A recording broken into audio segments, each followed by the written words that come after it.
ikusi dut IMH-en erabiltzen den metodologia ona dela. Hasieran lehenengo urtean egiten zen 3-4 taldeak eta rol batzuk jartzen dira taldean. Arduradun badago, ordezkari badago, komunikatzaile badago eta idazkari badago. Eta horrela ikusten dituzu lan talde baten rol guztiak. Beti izan da lehenengoa informazioa bila zerena dan. Orduan, informazioa bilatzeko eta hasiera baten bailagatzen gaitue guk begiratzen interneten, ze aurkitzen duen, zalantzarik eduki eskero bererik galdetzen. Azkenengo erronka izan da bien artean. Manozko erreduktora bat.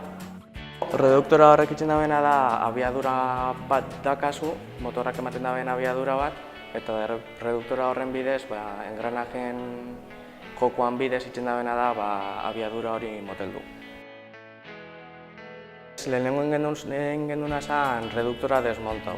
Ikusi ze elementu zituan, Solid Edge programa erabiltzen, gero indarraketa kalkulatzeko MD Solid programa erabili genuen, engranaje horrek berriz diseinau, eta gero 3D makinan inprimitzu eta gero dana ondo urtetzen zen. Alternatiba hori landutakoan, ondorioak atera behar genitun eta txosten batzuk aurkeztu behar genitun.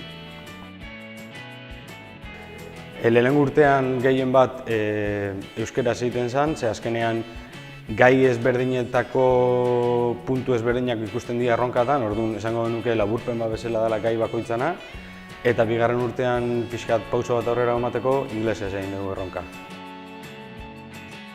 Guk ikusi dugu kriston hobekuntza eduki dugula ingeles teknikoan, eta soltura hartu dugula ere bai, ze azken aurkezpena ingelesez egin behar izan genuen, da ez genuen pentsatzen lehenengo gunean gai izango ginean hori aurrera ateratzeko. Bakoitzak hartu du bere lana, bakoitzak bere ardura hartu du, autonomia landu dugu bastante, planifikazioa ere bai kontuen izan dugu, eta orduan bakoitzak bere gaian sakondu egin du pixka gehiago. Eta batak besteari esplikatzen, nik uste dut oraindik eta gehiago ikasi dugula.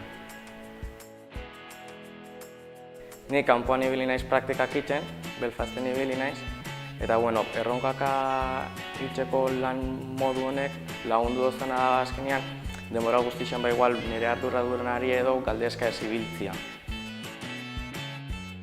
Asko gustatu du jara, asko gustatu jaku erronkak egiteko zelan planteatzen duten, eta lan politxa da.